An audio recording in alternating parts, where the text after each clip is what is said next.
À présent, le projet suivant vise à remettre l'arbre au centre de la planète. J'appelle donc Jean-Pascal Archimbaud, qui est président de la scierie Archimbaud, qui va nous présenter les activités de sa fondation. Merci.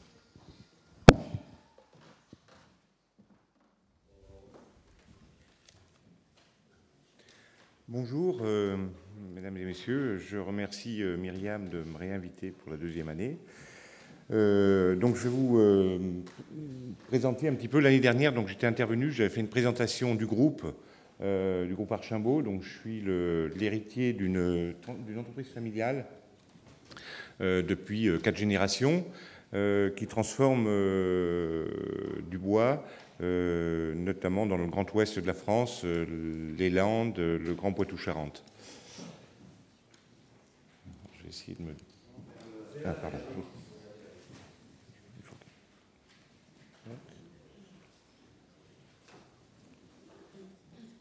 Ça demande un petit peu d'apprentissage. Voilà. Donc, l'année dernière, j'avais commencé, donc je vous avais fait une petite présentation du groupe. Le groupe Archimbaud, c'est 200 salariés, 7 sites de production. La moitié de notre activité historique, c'est le sciage, principalement pour faire de l'emballage et des palettes. Et l'autre activité, c'est l'énergie. On a démarré il y a 10 ans une production de granulés. On fabrique environ 250 000 tonnes de granulés sur le territoire français. On en exporte une partie assez importante en Italie, puisqu'aujourd'hui on est excédentaire en termes de production de granulés sur notre territoire français. Et on a installé il y a 3 ans une cogénération. Donc mon prédécesseur tout à l'heure vous a montré une grosse cogénération qui est installée sur le bassin méditerranéen. Nous, on a monté une toute petite cogénération dans les Landes qui fait 3,5 MW électriques, qui consomme tous nos déchets forestiers, toutes nos écorces, et produit de l'électricité, et on récupère l'énergie thermique pour sécher nos sures, pour faire nos granulés. Là, je vais plus m'attarder sur la présentation de la fondation, parce qu'en fait, on parle de développement durable, mais dans le durable, il y a la nature, il y a le respect de l'environnement, et il y a ce qu'on appelle les entreprises. On a parlé hier beaucoup de start-up, donc vous voyez dans le nouveau monde d'économie, des nouvelles économies, on parle beaucoup de start-up, de nouvelles entreprises, mais parfois on oublie des vieilles entreprises avec un passé historique, avec des relations sociales instaurées depuis plusieurs générations, avec une présence sur le territoire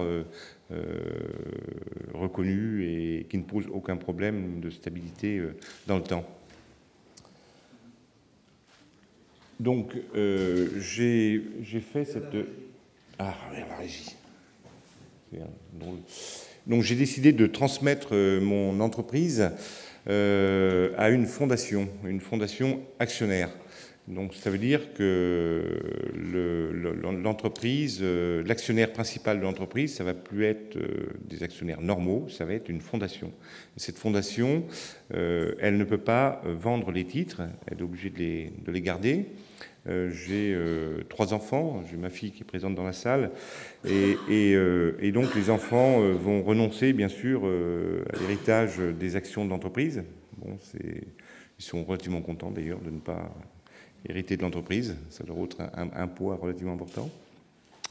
Et cette fondation va avoir pour but de pérenniser la vie de l'entreprise, c'est-à-dire capitaliser économiquement tout ce que l'entreprise peut percevoir de par son activité industrielle, et surtout de la pérenniser dans le temps, de la diriger vers des objectifs qui sont relativement longs, puisque notre industrie ne se transforme pas toutes les 5 minutes. On a un temps qui est relativement long, qui est le temps de la croissance des arbres.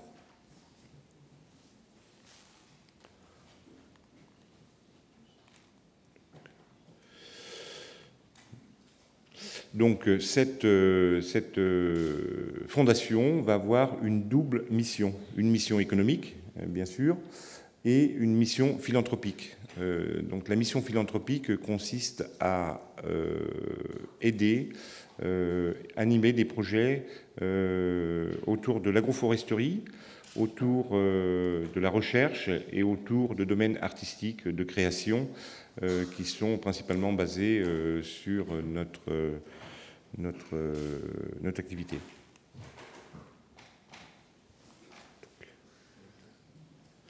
Voilà, je rappelle ce qu'est un fonds de dotation. Un fonds de dotation ou une fondation, bien sûr, c'est le fonds de dotation, c'est un stade intermédiaire entre un système associatif coopératif et une vraie fondation qui, elle, est complètement irrévocable.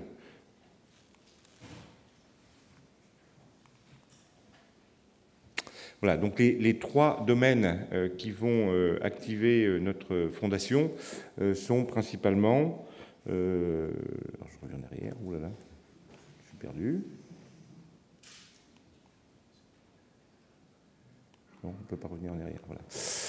Les trois domaines qui vont nous intéresser sont l'agroforesterie. Tout à l'heure, on a parlé, le premier intervenant, Luc Boyer, a parlé de forêt, d'entretien de la forêt. Marc Calès a parlé tout à l'heure d'agriculture.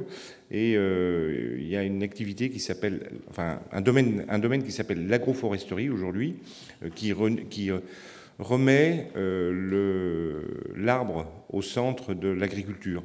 Nos ancêtres avaient fait un système bocager.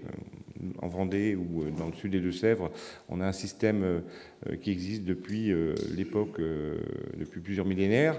Donc on avait trouvé un équilibre entre la forêt, donc le parcellaire, l'interaction des arbres et de l'agriculture. Depuis 50 ans, on a trouvé une autre solution, on a arraché toutes les haies et on a fait une agriculture intensive qui nous a amené à faire de la sélection sur les semences et à mettre beaucoup d'intrants, d'engrais et d'appauvrir d'une façon importante tous nos sols. Je vous conseille d'aller voir l'intervention de Claude Bourguignon sur l'appauvrissement des sols et de la teneur en carbone des sols. Aujourd'hui, on a une question importante sur le stockage du carbone. Il faut se préoccuper de la réintroduction de quantités importantes de carbone dans le sol. L'autre domaine d'activité est la recherche. Alors on finance par le biais de la fondation des actions, par exemple sur le biomimétisme ou la bio-inspiration. C'est quoi le biomimétisme? Par exemple, on utilise du ciment. Enfin, les Romains ont mis au point un procédé pour fabriquer du ciment. Le ciment est très énergivore. Vous savez qu'il faut beaucoup d'énergie pour cuire le calcaire, pour faire un ciment hydraulique. L'huître, par exemple, produit sa coquille, hein, qui est un alliage de calcaire. Et les chercheurs se demandent comment l'huître est capable de produire autant de masse solide sans énergie calorique, sans calories. Voilà, le genre de questions qu'on peut se poser aujourd'hui, que les scientifiques se posent, et de modèles qu'on peut mettre en place pour essayer de réfléchir à avoir beaucoup moins d'impact sur notre environnement.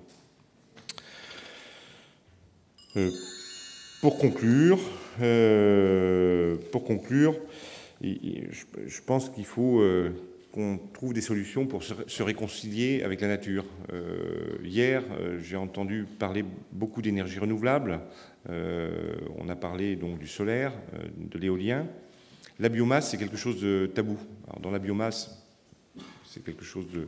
Enfin, on y met tout, mais la forêt, c'est quelque chose de tabou. On n'ose pas parler de nos relations avec les arbres, qui sont des relations assez compliquées, puisque les arbres sont... On peut se poser... Enfin, certains philosophes se posent des questions sur qui domine le monde, l'arbre ou l'homme. Et dans certains cas, on peut se poser la question, c'est l'arbre, ou la forêt qui domine l'homme. Un exemple, par exemple, le développement de l'eucalyptus. L'eucalyptus est une espèce invasive. Elle ne réagit que par le feu. pour se reproduire, elle a besoin du feu. Les forêts d'eucalyptus en Australie ou en Nouvelle-Zélande, tous les 5 ans, produisent des graines, et ces graines ne peuvent se développer qu'avec un incendie. Donc les plantations d'eucalyptus se mettent en situation de déshydratation. Elles ont un système intellectuel qui leur permet d'aller capter le climat, de prévoir une sécheresse. Elles se mettent en situation de déshydratation des feuilles, des écorces. Là arrive un orage, l'orage déclenche l'incendie, et l'incendie ravage toutes les plantes concurrentes, c'est-à-dire que les pins, les animaux, toute la terre est brûlée, et les graines tombent par terre, l'orage arrive derrière, le système enfin, la graine se met à pousser, et vous avez des colonies d'eucalyptus qui se développent. On a... je vais respecter. Donc pour conclure, je vous invite à aller voir l'œuvre de Jean Giono, enfin le livre de Jean Giono, L'homme qui plantait des arbres. Et il y a un petit reportage sur YouTube avec la voix de Philippe Noiret qui est remarquable. Merci infiniment et bravo. Bravo.